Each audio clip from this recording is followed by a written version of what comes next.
हाँ हाँ ठीक है, मैं आ रहा हूँ। ओ चूनी, वहाँ क्या कर रहे हो? ओ जूनी, क्या कर रहे हो? ओ फूल तो सूख गया। डेविड सर, आपने मुझसे झूठ बोला ना? क्या बोल रहे हो? इस फूल को देखिए, कल बहुत सुंदर से खिल गया था पर अभी पूरा सूख गया है। परमेश्वर की बनाई हुई दुनिया में ऐसा क्यों होता है? क्यों ऐसा होता है? परमेश्वर की बनाई हुई दुनिया में मौत क्यों आया? बताइए ना, ऐसा क्यों? हाँ? हाँ? हे, ले लो।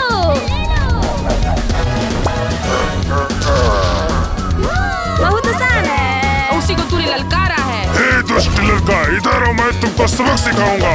ये इधर आओ छोटू। ये ले लो।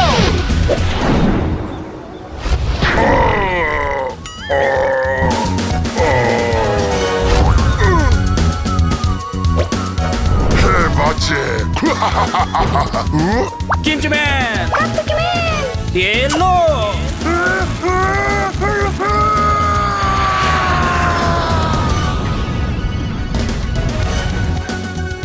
हाँ? अरे वो कुछ चीजें तो हमारी ओर आ रहा है। ये क्या क्या है? हिट्सो। हेलो बच्चों, आप सब ठीक हो? हाय जूनी, अब भी खराब मूड में हो। आप लोगों को क्या लगता है मैं परमेश्वर की बनाई हुई दुनिया में मौत क्यों आया? मैं इसका उत्तर वैज्ञानिक रूप में बता सकता हूँ। इंसान के जन्म होने के बाद धीरे धीरे बच्चा, फिर जवान, फिर बूढ़ा होकर मर जाता है। समझ गया? समझाने के लिए शुक्रिया थैंक यू। पर लोग क्यों बूढ़े होते हैं? बूढ़े क्यों होते हैं? वो तो कोशिका, उसके बाद ऐसा है। 1 मिनट। इसीलिए अपना ख्याल रखना जरूरी है। चिंता मत करो, पैसे देकर बूढ़ेपन की गति धीमी कर सकते हैं। बस हम पहुंच गए। आ गया। अरे बच्चे। चुप रहो। हम हीरो, मौत से नहीं डरते। हाँ। वाह, सच में तुम बहुत बहादुर हो। हाँ? मुझे डरा दिया। यह बात तो सच है। अंत में हम सबको किसी न किसी दिन मरना ही है। क्या मरना है? नहीं नहीं नहीं नहीं, मैं नहीं ना मरना चाहता हूँ। ओह नो, नहीं नहीं, मेरा मतलब ये नहीं था। परमेश्वर ने दुनिया को कितना सुंदर बनाया है, याद है ना? हाँ। लेकिन यह दुनिया परमेश्वर की बनाई हुई दुनिया से थोड़ा अलग हो गया है। और परमेश्वर ने जब मनुष्य को बनाया था तब मनुष्य में पाप नहीं था, पर अब पाप में है। परमेश्वर की बनाई हुई दुनिया में कैसे इतना खराब हो गया? इसका जवाब पाने के लिए हमें वचन से देखना होगा ना? उत्पत्ति 2:17 वचन। उसका फल तू कभी न खाना, क्योंकि जिस दिन तू उसका फल खाएगा उसी दिन अवश्य मर जाएगा। आज हमारे बीच में वो आने वाले हैं जिसका दुनिया के लोगों को पापी बनाने में बड़ा हाथ था। उसका नाम है श्री श्री सांप जी। नमस्ते। आदम और परमेश्वर की वाचा को तोड़ने आपका बड़ा हाथ था, ऐसा मैंने सुना है।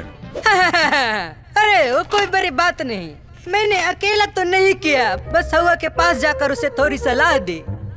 सलाह? किस तरह की सलाह? देखेंगे। उस दिन मौसम बहुत अच्छा था। वैसे तो अदन की वाटिका का मौसम अच्छा ही रहता है। वहाँ खराब मौसम नाम का चीज ही नहीं थी, इसलिए खुश नहीं था। कुछ खराब होना चाहिए था ना। और उससे भी ज्यादा परेशानी की बात यह थी कि आदम और हवा का रिश्ता परमेश्वर के साथ बहुत अच्छा था और वो देखना मुझे अच्छा नहीं लगा। आपको क्यों अच्छा नहीं लगा? ओह हवा, आज तुम और भी सुंदर लग रही हो। धन्यवाद। परमेश्वर मेरे साथ है और सब कुछ जो वाटिका में है परमेश्वर ने हमें दिया है। सच में? सब कुछ? हाँ, सब कुछ। पक्का? एक भी चीज नहीं छूटा? हाँ, एक चीज है। परमेश्वर ने बताया जो वाटिका के बीच में पेड़ है उसका फल कभी न खाना, लेकिन हवा को पक्का मालूम नहीं था। सच में परमेश्वर ने ऐसा कहा? तुम कंफर्म हो? आदम ने मुझे बताया कि उसे छूना भी मत। छूना भी नहीं? ऐसा बात तो थी ही नहीं। तो उसे बताया कि परमेश्वर ने थोड़ा बढ़ा चढ़ा कर कहा कोई नहीं मरेगा, बल्कि तुम परमेश्वर की तरह बन जाओगे। सच में? क्या ये सच है? जरूर ये झूठ होगा। पर हवा उसे फंस गई। परमेश्वर के तुल्य हो जाओगे इसी बात में। उसके बाद आप सब जानते होंगे। फिर क्या हुआ? तो हुआ ये कि हवा ने पेड़ का फल खाया जो बुरा और भला का ज्ञान देता है, और वह उसने फल आदम को भी खिलाया, और परमेश्वर ने दोनों को वाटिका से बाहर निकाल दिया। हे, तुम चुप रहो। अरे सान पट्टी मत दिखा, काटूंगा जोर से। है अरे बाबा, ये तो ईसाई है, भागो। जूनी, तुम्हें क्या लगता है, क्या तुम्हारा संदेह हल हुआ? अब तुम समझ गए हो कि पाप कैसे इस दुनिया में आया? मुझे समझ नहीं आया। परमेश्वर ने बुरे और भले के ज्ञान का पेड़ वाटिका में रखा ही क्यों? वाह, तुमने एकदम सही सवाल पूछा। डेविड सर, परमेश्वर ने ऐसा क्यों किया? अगर वह पेड़ लगा ही नहीं होता तो पाप करने का मौका नहीं मिलता। क्या सचमुच ऐसा होता है? क्या मैं गलत हूँ? परमेश्वर ने आदम और हवा को रचा और उसने देखा कि बहुत ही अच्छा है। शुरुआत में मनुष्य और परमेश्वर आमने सामने संगति करते थे, परंतु एक दिन आदम और हवा ने उसी फल को खाने की घटना के द्वारा परमेश्वर के साथ संबंध टूट गया। परंतु परमेश्वर हमसे बहुत प्रेम करता था, इसलिए उन्होंने यीशु मसीह के द्वारा हमारे टूटे हुए रिश्ते को सुधारा। हे जूनी, तुम क्यों उदास दिख रही हो? हाँ? मैं तो उस फल को खाया भी नहीं, फिर भी क्यों पापी होकर जन्म लिया? क्या हुआ? नहीं, नहीं। अरे रुको रुको रुको रुको बच्चों, कहानी खत्म नहीं हुई यहाँ पे। परमेश्वर ने टूटे रिश्तों के लिए हमारे लिए दूसरा रास्ता भी तैयार किया। वह क्या है? उसने अपना पुत्र को भेजा हम पापियों को बचाने के लिए। परमेश्वर का बेटा? हाँ, यीशु हमारे मसीहा को।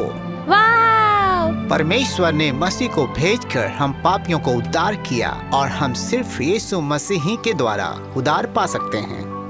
Yahoo! Yeah, my Jesus, right on time, the donkey. You are very double humble. This is his story.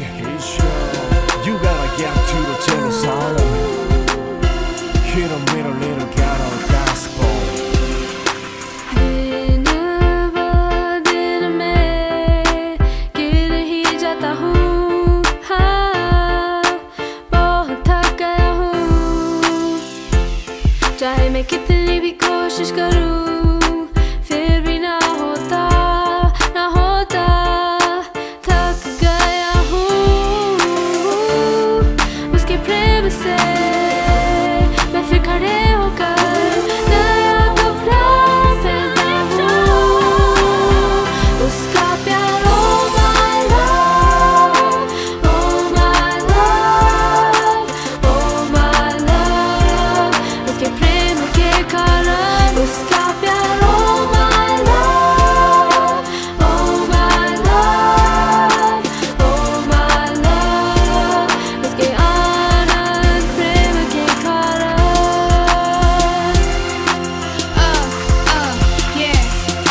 मैं दिन ब दिन कठिनाइयों से परेशान और पाप में अपने जीवन को देखा।